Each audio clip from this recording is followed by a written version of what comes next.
Good evening, everybody. Stephanie Brown here from Intelligent Construction Opportunities. Hope people are starting to jump on. We've timed this for around 7 p.m. tonight.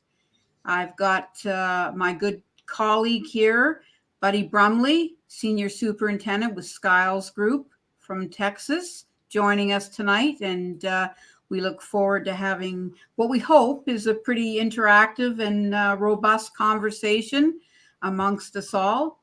Buddy's here to share his experience, some of the good stuff, the bad stuff, the rough stuff, and what has brought him here after the many years he's been working in the construction industry. So good evening to you, Buddy. Good evening, Stephanie. Glad you could join us. I am Stephanie Brown, and I do a couple of things these days. I am the founder of Intelligent Construction Opportunities, and Intelligent Construction Opportunities helps companies, particularly in construction and manufacturing, to assess software. So we do things like assess the requirements of what is needed or what people think they need in the way of automation. And we research those tech options and conduct vendor interviews and then help support with the implementation after the fact. So that's what I do. It's part of my job. And then the other thing that I do is I help Steve Turner bring back the trades. I really believe that you have to be in the challenges these days, and certainly our labor shortage is a major one. So I work a lot with Steve, helping to realize his vision as far as his events are concerned, and the workshops that we are newly working on to try and stave some of the bleeding that we're finding in construction as well as other sectors, and trying to at least do our part to help our industries where we can. So I see we have a comment already. Oh, there's Adam Hoots jumping on. Hello, Adam, and welcome. Buddy is a legend in the construction industry. There we go. There's Adam giving a hoot out for Buddy Brumley. Got my crosses on, Adam. So let us know where you're tuning in from tonight, geographically, as well as whether you're coming in from Facebook or LinkedIn or YouTube. It all kind of, helps us to kind of put a place and a face on who's in the audience. And I don't know, we could probably jump right in. And so what we want to do is, go through a few high-level questions that'll hopefully drive some organic conversation tonight. So if, Buddy, you could share with our audience about your years as a site supervisor and a little bit about your work now with Skiles. Okay, Stephanie, I'm a senior superintendent at Skiles Group. We do mostly healthcare and higher education projects. I've been in construction probably 50 years. My stepdad took me to work with him for years, weekends, holidays, summers. And so I got kind of addicted to it, being able to build things and do things like that. But I got away from it for about 10 years right out of high school and got into insurance. But I got back into it. My dad had his own company, and he wanted me to come home. So I came back in, and I've been a superintendent now for about 40 years. This building things and being able to work with people, I think that's what drives me to keep going in construction. Can you talk a little bit about what got you actually into construction? When you told me you did a lot of things with your dad. We've got Steve Turner here from Rye, New Hampshire. Hey, Steve. Hey, Steve. When you start, what was it when you would go on jobs with your stepdad that sort of you were like, I kind of like this, at least in so much as you did it until you went to left high school. Well, it was just the fact that he let me get out there and kind of help do some things.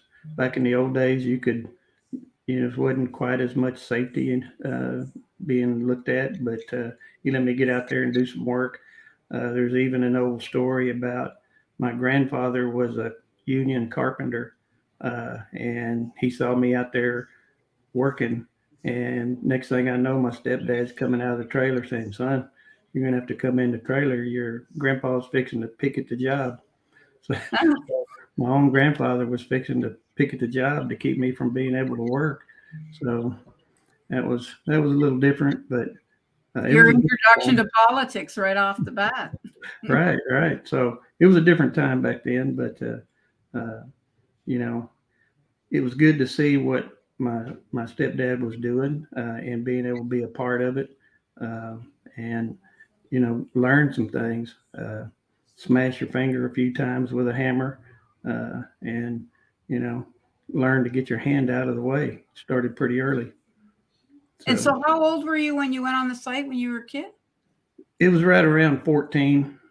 So I had 3 or 4 years of it before I graduated from high school. And when you graduated from high school and you went on and worked in the insurance company you told me about in Ohio, was it against construction, or just happened to be a different opportunity that led you on a different path at that time? I don't know. I think I was rebelling a little bit. It's kind of crazy that I would go into insurance in a field that was writing contractors' equipment, builders' risk, and some other things that had to do with construction. I even took some night courses, blueprint reading, and some other things.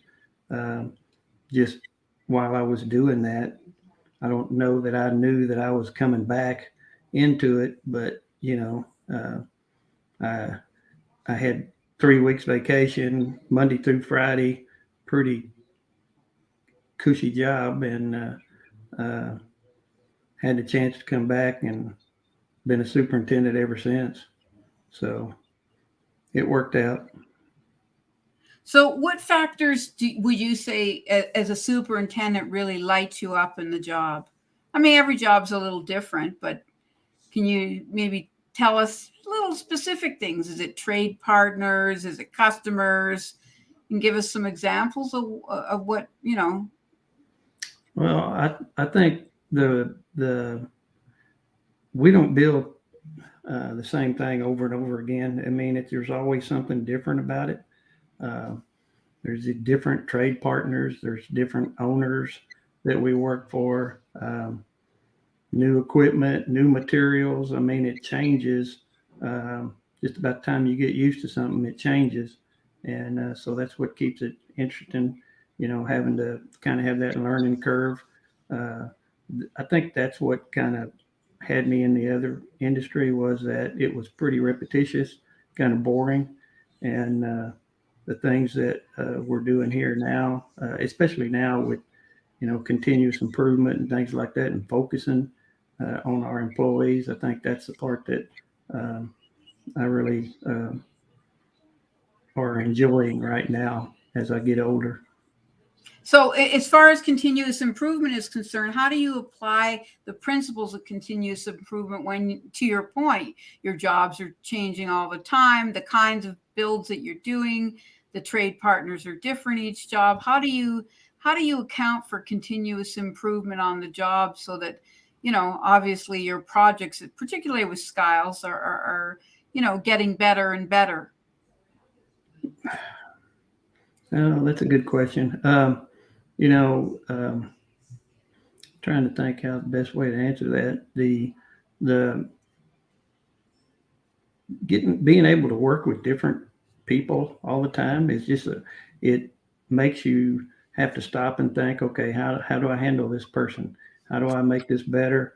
How do I deal with it? How do I get them to look at something a little different than they're used to looking at it?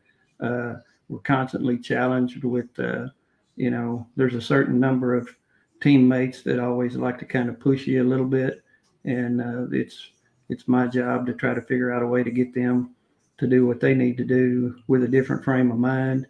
And it's a challenge daily. It seems like something's always happening that cause you to have to get out there and kind of rework something or do something uh, personality wise to Can you get. speak to some of those personalities? Like, what kind of personalities are you talking about? People that don't necessarily want to do what they're supposed to be doing when they're supposed to be doing it? What challenges are you thinking about when you say that? Well, there's some that come to the job site, they're used to doing it a certain way, or they want to do it their way, which, you know, what I try to tell them, what everybody, when we start a job is, I'm not going to let somebody basically screw you, and I'm not going to let them, and I'm not going to let you screw them, basically. So we've got to work together. Uh, you got to get out here and talk to each other and be a part of the team, or you know you don't have to threaten people with things, but you just got to know that if somebody's not, if you got one guy that's not, or one trade that's not doing their part, we just need to go to their company and ask for somebody else. We can't let one trade partner pull down the rest of the team, and we've been pretty successful with that. But everybody needs to be accountable for what they're doing. For sure, they do. So, can you give us an example of like maybe a negative situation that you had to turn around with, because of somebody's attitude? And yes, I hear you that you're saying you just got to set them straight, so to speak. But we all know how people can be. I mean, sometimes you can confront people on a job and it makes things worse, and then the behavior gets even worse than it was initially. Right. Is there a way that you massage that kind of situation? Do you reward people in some way, shape, or form for better behavior, or is it just more of a veiled authority? I think it's, I've brought people in. There's some people that want to confront you out in front of everybody. That's not a good result. Never come from something like that. I try to bring them in the trailer or in the office and tell them, hey, we need to be able to settle this now, because and a lot of times it happens when we're not even in a stressful part of the job. And I try to tell them, hey, we're not even in the stressful part of the job yet, and we've got this kind of problem. What are we going to do? How can we make this better? What do I need to do? Because sometimes it could be me. I might have woke up on the wrong side of the bed that day, and so I try to have that communication open with them and say, hey, let's keep each other honest. I always tell the story of, hey, my wife, if she gets mad at me, she's mad at me for 3 days. Well, I know it, and she knows it, and I got to wait that time out. But on the job site, we got to be able to get over things because we're working with each other every day, and I can't have somebody sabotaging the job because they're mad at me or something like that. And it's become more necessary in the last couple of years. It seems like we're dealing with a different generation now, and old time superintendents that holler and scream and stuff like that.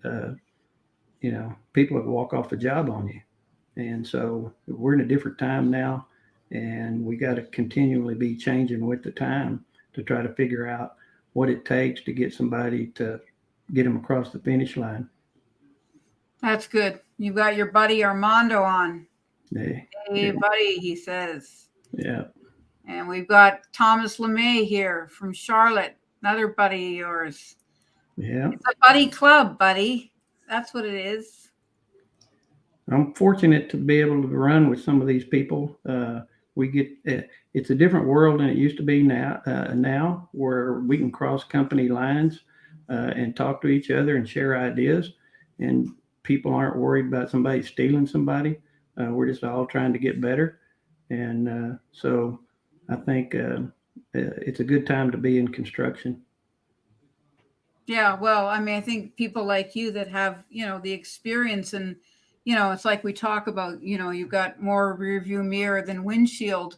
but at this stage, it's all earned experience, and all you can do is, leave it behind. So you were talking about, younger generations. Are there certain qualities that you're seeing on the job in younger crews that perhaps weren't there maybe, 15, 20 years ago? Well, the new technology helps, these young guys. They know a lot of them know more than I did back then, and maybe even know more than I know now. They don't really know what they know, and and they don't know. I had one job where they were trying to do everything electronically, and locate things electronically, and we didn't build the building; somebody else built the building. We were just renovating the building. And, I had to tell the guy, listen, in the old days, we got a tape measure out, and a laser, and we measured things. You're trying to do everything, off of, an electronic laser, or my mind's gone blank, but, Like a scanner, you mean? yeah, just God, my mind went blank. A laser, uh, layout. Anyway, they said this is where it's supposed to be, and I said that's not where it's supposed to be. It can't be there. Uh, and I had to show them that there's another way to do it. You can't just come to a job, try to do it one way, and say that's the only way we can do it. You got to be flexible and know that there's another way to do it. So it's always good for me to be able to shine a light on something like that for somebody. Say, look, buildings, everybody's got a tolerance in building. You can be off a little bit and it still work out. But you can't come out there and start hollering and screaming when something's off an inch. Uh, what you think is an inch when it's really potentially not. And so they've got, and there's been times where I've made mistakes and been off more than that. You learn from that, and that's the beauty of this uh, uh, profession that we got. Is that's the way we learn, is by making mistakes, and that's when you tell somebody's character too, is how they recover from those mistakes, and that's a good way to try to explain to these guys that we're going to make mistakes. You just got to admit it, and try to be the first to admit it. Don't try to cover it up. That's right. That's right. We've also got Thomas Hardy here. Again, familiar to you from Arlington. Skiles Group. Welcome, Thomas. Yes, indeed. And there's Adam, Total Station. Total Station. My mind, when you get old, I got a lot of miles on this brain. Yeah. It's okay. So just let's turn the conversation a bit. How do you reward those crews that do put forth more time and effort and help you to keep up with schedules and finishing projects on time? Well, right now we're struggling too with the labor shortage. A lot of these trades are they're having to work more hours or weekends and trying to keep up, or they're sending them to other projects that are dragging. So everybody, we're trying to keep everybody from getting burnt out, and make sure that the work-life balance is right. But as the job goes along on better jobs, bigger jobs, we'll throw 2 or 3 different stand downs where we bring lunch or breakfast in or something like that. Have a little giveaway. We try to reward those people in different ways to let them know that we understand the sacrifices that they're making and the effort that they're making, and trying to make them all feel like we're not just expecting them to come to work and go home. So that's kind of. And do you find that the mood lifts and the culture on the job improves over time because of those efforts? I think so. I think we're focusing more on it now, like I said, than we have in the past. And even with some of our guys, I told you a story about one of our guys was kind of down, and I was trying to figure out what was going on with him. And he told me he'd been working a lot of hours, and his wife was a teacher, and he helped her get set up in the fall, and he helped her kind of take her stuff down in the spring at the end of the school year. And she had one of those events, and he didn't make it, and she was upset with him. And I said, oh my gosh, man, why didn't you tell us? Uh, you know, so we try to encourage them to let us know when they're doing stuff like that, because uh, we don't need them to get stressed out at work and have problems at home too. So the only way we know is if they tell us. And so we try to work with them on that and try to keep our finger on the pulse. And things are a little better. People are focusing more on work-life balance. In the old days, it was, and that's the only way I know how to do it still to this day is because I'm old, is that you stay till you get it done. But we're not doing that anymore. We're moving away from that mentality. And, I think it's a good thing, So how does that affect the job, particularly with the labor shortage? It's an interesting convergence in time, right? When people are becoming a little more emotionally considerate, I would say, at a time when there's more pressure than ever because of the labor shortages to complete jobs. How far away are owners, the actual owners of jobs, from actually being in some kind of knowledge of what goes on in the job site in terms of how the crews behave and trade partners and so on? Well, I can only speak from Skyle's group perspective, but in the old days, the superintendent, he was the only one on the job site, basically. He had total control of inside the fence activities. And, if he was out, the job came to a screeching halt sometimes almost. But nowadays, and it would seem like you was in a boat all by yourself. All the pressure was on you if the job didn't finish. That's the way I took it anyway over the years. But now we're involving more team members, from assistant superintendents to assistant project managers, all a part of the team. Especially since we're pushing lean, if I'm out, I got to know that it's going to still be run the same way. So we involve more team members, and we try to get somebody else to cover the job. And so that's the kind of what we're focusing on now, is keeping more people involved. The technology allows us to, if the project managers aren't on the site, it allows us to broadcast back our daily huddles to them so that they know what's going on.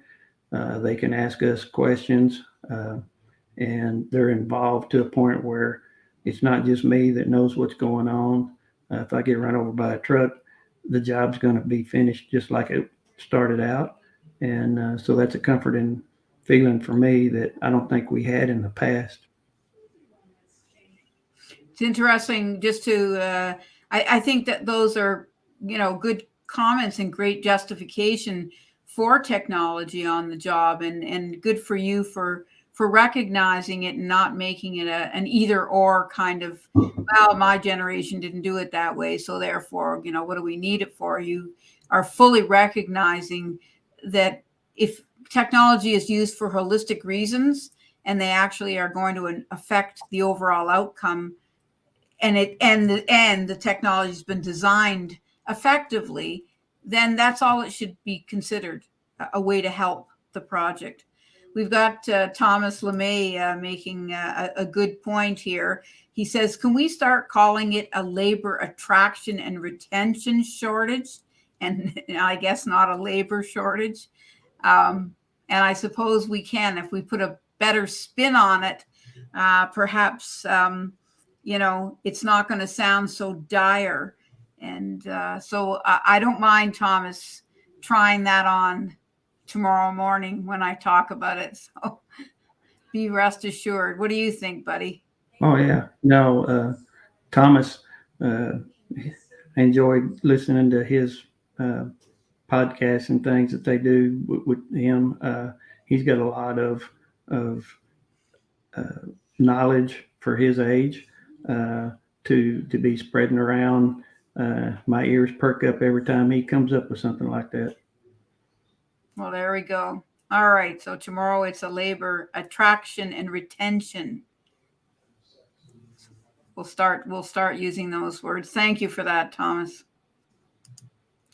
So moving along, I want to talk about a little bit about trade partners specifically, because in so many different realms, trade partners tend to get, I don't know, they seem to be an aside in the conversation, perhaps differently from I'll say on the payroll employees for a company like Skiles versus trade partners. So what qualities, when you are working with a trade partner, do you look for? Like, what are the top 3 things that you think a good trade partner makes? And then I've got a follow-up question for that. Well, when we start a project, I basically try to get everybody kind of going in the same direction where, they they know that they've got to be flexible. They need to be planning ahead, and they need to be bringing constraints to the board as fast as possible. Don't just tell me today that you got a problem. I can't react that fast a lot of times, and I need time to be able to get answers. So we hit on that pretty hard. Don't just come wanting to show up and just do your job. We all got to work together, and so we got to do a lot of talk up front and get people to kind of buy into the working together part. And so with our daily huddles that we have, I think that they used to come to me. The plumber would come to me and say, "Hey, I need this conduit moved, or I need this stud moved, or I can't do my job." So don't tell me, tell the plumber, or tell the electrician, tell the drywall guy, talk to each other. Just keep me in the loop. But I think getting people to talk to each other, and if they've committed to get something done in a certain length of time, I need to make sure they get it done, because there's people coming after them. So, you give us your word of what you're going to do and keep it, because that's what we do, So it's a changing. This lean process really gets people talking together, gets them looking at things. There's a lot of visual, transparent. I'm not giving somebody a schedule that is doctored up to make it look like we got more days or less days than we really have. It's the real deal. We have barely enough time to build these jobs as it is, so we don't have time to be playing any games. So. And on the inverse side of that, so if you have certain expectations of how they behave, what would you say are the top 3 things a good trade partner would expect from you and from a company like Skiles? When they come to the job, do they have their hands on their hips? Are they anticipating that, you're going to tell them what to do? Or so how can you, make that more of a reciprocal relationship, or how do you make that more of a reciprocal relationship? Well, especially the ones that haven't done the lean process where it's all visual. First time I tell them when they tell me they got a constraint or a problem, I tell them go write it on the board. And it's kind of like their eyes light up. It's like, what? I said, yeah, go write it on the board. And we're not going to take it off the board till we get it resolved. And so just getting that kind of 15 minutes a day, you'd be surprised how people start loosening up and, talking to each other. And if they promise to be done in 5 days, is it starting to squeeze in on that 5th day and they're not done? Nobody's pointing the finger at anybody. We just got to figure out how to get them done so that the next trade can get started. And So those kind of things, are different than just turning people loose out there on the job and letting them do their work so that they can leave. Uh, you got to communicate with each other. And Uh, I think it's also letting people have a voice. I think that's, a lot of what it means when you say go write it on the board, and they're probably shocked by that in some cases because they haven't had that. And so when you say that, you're basically giving them permission to have a voice. well, when we used to have meetings and we'd pass out the 3 week schedule um, or the 6 week schedule, and 2/3 of them would be laying on the table when everybody left because it was my schedule. Now we pull our schedules in, we talk about them, we do our own scheduling that everybody else committed to, and it's hard to kind of point the finger at anybody. Um, the supply chain thing, it's got a little bit of things kind of upside down right now where we can't get as good a flow of work, but it just makes us get a little more creative on how we work around those issues until that material does come in. And Thomas is talking about your daily huddles. Do you hold them once a day, or how often does that happen? Yeah, we do. Most of our jobs do ours in the morning, early, and that gives us a chance to kind of keep focused on making sure that that committed work is being worked on. There are some people I've heard that do it in the afternoon after the work's been done. There's a lot of different ways to do it, but just getting together that 15, 20 minutes a day and a little longer on Fridays to kind of score how we did that week. Uh, just it just gets those people involved and they're talking to each other. They thought the old guys would be the hardest ones to accept it, and when I saw it, I was just tickled to death about it. I mean, the accountability and the camaraderie and the teamwork to me is what's keeping this fun now. It's good. It's very good. There's nothing like I mean, honestly, a team that builds together, right? And it's just a level of respect. It just changes the whole culture. So getting back to this labor attraction and retention thing, I want to talk a little bit about when you've got new crew members on the job, and people that are perhaps just fresh out of trade school. What kind of qualities does the company and yourself, when they end up on the job, what qualities do you feel are absolutely fundamental, and those that are nice to haves in a younger person becoming a construction professional? Well, things I look for is, the ability to kind of work together with other teammates, um, to,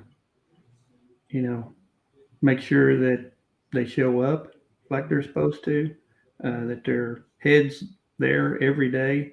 Um, we, uh, we, we really need to have better training processes, uh, to um, be able to bring these guys along at the right pace. There's sometimes where they get thrown into things and then we start expecting things out of them a little ahead of time. But you got to see what kind of attitude they have. You got to see how well they work together with others and how much uh, they can absorb the training that you are giving them. If they're really putting forth an effort or they really don't want to be there, you can figure that out pretty quick. And when you say training, what kind of training are you referring to, or would want that maybe doesn't exist yet? Well, depending on the level and of what type of person you're hiring, you expect different things out of them. But we do have training processes in place where we uh, bring people along. Sometimes they don't know what they don't know, so they want to be a little further along in the process than they really are. So it's just kind of keeping them down to earth on that. But the new guys, the young guys are constantly coming up with, we've got several, Thomas and Lucas, who was on a while ago, just coming up with new ideas, new technology to kind of streamline things. And so it's like a lot of that stuff's over my head, but it's the wave of the future. And it's pretty cool to see some of this stuff that they're coming out with. So you just got to let them be creative at Skiles. They are still not so big that they don't entertain new ideas. They solicit new ideas. They may not always pick your idea, but they're open to letting you make ideas and suggestions. And that's something that I like about it, is that that's how we're going to get better. If we try to tell everybody how to do everything, we're never going to get it. We're never going to get to the next level. Can you think of an example that would follow, an idea that maybe Lucas came up with? Or, maybe you don't have to give all the magic away, but I'm just saying, something that will give our audience an idea of trying to grow with the newer crews and absorb new ideas. Well, with this lean process, it's continuous improvement. So, we're not expecting that what we did 5 years ago is what we're going to be doing today, although there's still a lot that we are doing the same as we did 5 years ago. But like Thomas and Lucas are, exploring new ways to basically do virtual boards and things like that to track things, new tracking. There's some stuff that we learned, or not learned, but we saw practicing at the Lean conference last week in New Orleans, that Lucas and Thomas both have been, starting on newer jobs that we're doing.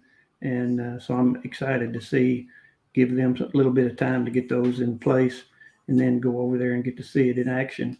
But those guys are, they have the latitude to try things on their project. And I think that keeps them excited about their jobs also. Sure. There's nothing like creativity in any scenario, I find. So in terms of advice and guidance, you and I have talked, off the record about, certain people coming to you for certain things. What do you find, I'll say, the young guys coming to more senior people like yourself for advice that maybe aren't about the job per se and about the project per se, but that they tend to lean on you for? Pardon the pun, given that the Skiles is builder, yes. Some of the mentoring that I get to do with some of the younger guys, I told you a story where, they'll call me at different times. Sometimes it's just to vent. I think everybody needs to be able to, just fuss about stuff every now and then and it not be a big deal. And so, there's sometimes people will just call me and talk to me like that, or they'll call and ask me something. And I told you we were going to dinner, me and my wife. It's like 7:00 at night, and I got a call from one of the guys before we get out of the car. And my wife said, "Oh, come on." I said, "No, wait a minute. He's calling me for a reason. Let me talk to him for a second, and then we'll go in." And so I try to be available. Sometimes it's just about a question about, "Hey, have you ever seen this before?" And like I told you, I still have those times where I call somebody. I'm 100 years old, and I'll call somebody and say, "Hey, have you ever seen this before?" Because what we do is so different at different times. We're not building McDonald's restaurants, and even if we were, it changes from site to site. The ground's different, the building's different, the workers are different. So there's always a reason to keep an open mind and don't act like you know something if you really don't, because it'll show up pretty fast. And so that's kind of what I tell the guys too. And, we need to, like I said, we need to keep promoting the work-life balance. So I keep trying to talk to these guys about that. I think we're getting better at it. We still got a ways to go on that, but If I you could think, wave a wand in the work-life balance, what would you like if you could actually say, okay, you're now the king of work-life balance, buddy. What, how, let's just take a week. How would you change up how that week was managed, still being true to the constraints of the project and the schedule? well, if we had enough manpower, that would that would be a little bit easier to do.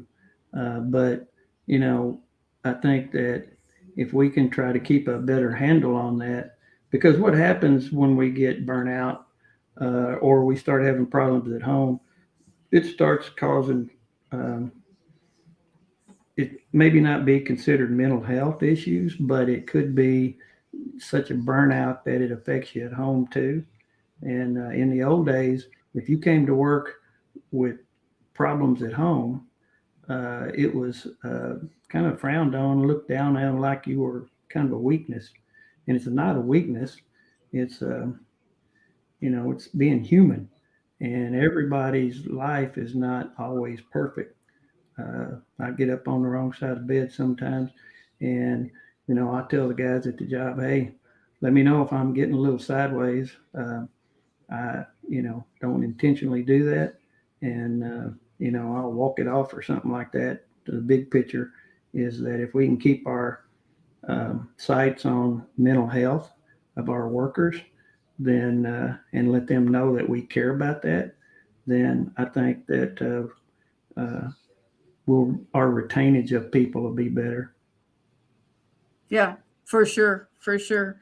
So if you were, you kind of play the role, I think, officially and unofficially, of a mentor. If you were going to help other people to mentor and take their senior experience, what kind of suggestions would you have for them in terms of how to apply that, if they have no experience having done it previously? I think I was at a meeting, and Lucas was at that same meeting, and Thomas too. I think a few weeks ago.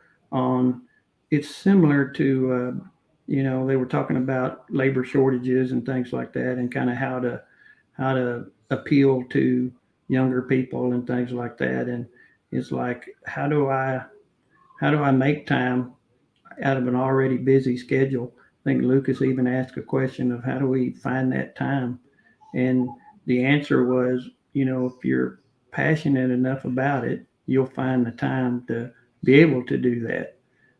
And I think, that was a good answer.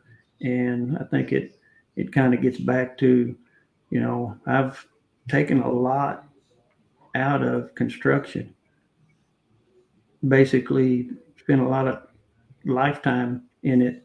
And, you get to a point in your life where you want to give some of that back. And the only way you can do that is if you slow down just a little bit, act interested, and ask questions. Slow down. And Jennifer Lacey has that saying, it was like, shut up and listen, basically. And so I try to, keep that in mind a little more now. I always, people helped me when I was coming up, and it's time for us all to be thinking about that. You don't have to be old like me to figure it out. You can be Thomas and Lucas's age, and they're good at training up people. They both, um, for our company, have people that they've been training the last couple of years, and it's cool to see that they're ahead of where I was at their age. And I like to see that. That's pretty cool. Oh, very good. Very good. So, as we sort of wrap it up tonight, I just want to sort of pick your brain a little bit about what changes do you see on the job site now that are starting to show themselves? I mean, I think some of what you're talking about with these younger guys and their ability already to manage, perhaps even more wisely than you did earlier in your career. Um, do you see changes happening that are going to affect the job site 5 and 10 years from now? I would imagine that lean and continuous improvement is going to finally be broken wide open. I would be very shocked myself if it didn't. But what do you see? Well, I think the people that aren't using the lean processes are going to wind up um, having a harder time getting work, because as these owners understand how it works and how the jobs finish a lot cleaner, and some sooner, uh, they'll start, because that's one of the things a lot of them ask us are using lean processes, and it doesn't do any good to say you're using them if you're not really using them, because they can figure it out pretty quick. But you know, there's another generation that's coming up that uh, you know it's a, it's it's a little different, and building buildings. I don't know if you'll see 65-year-old guys building buildings 15, 20 years from now. They'll probably manage their money better than I did. You know, but Can you take a little dip into lean for those in the audience that may not be familiar with it, and just give people like the high level overview of what lean in its essence does for you as a senior superintendent, because you've got those tools. yeah, it's a last planner system that we've expanded on to. There's a lot of input and transparency from both our side and the trade partner side. There's visual boards that keep people basically honest with each other, with commitments. There's collaboration. There's just it's when in theory, when you look at it, it's pretty simple stuff.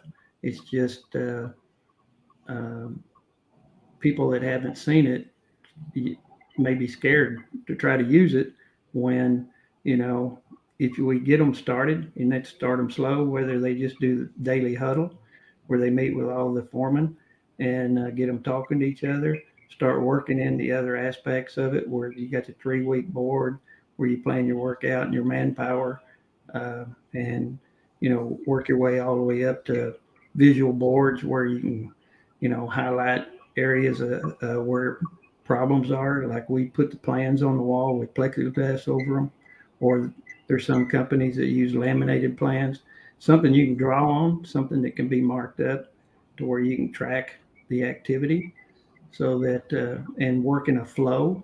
You don't just turn people loose on the job where you start the duck guy on one end of the building and the sheetrocker on the other end of the building and meet in the middle and have a train wreck.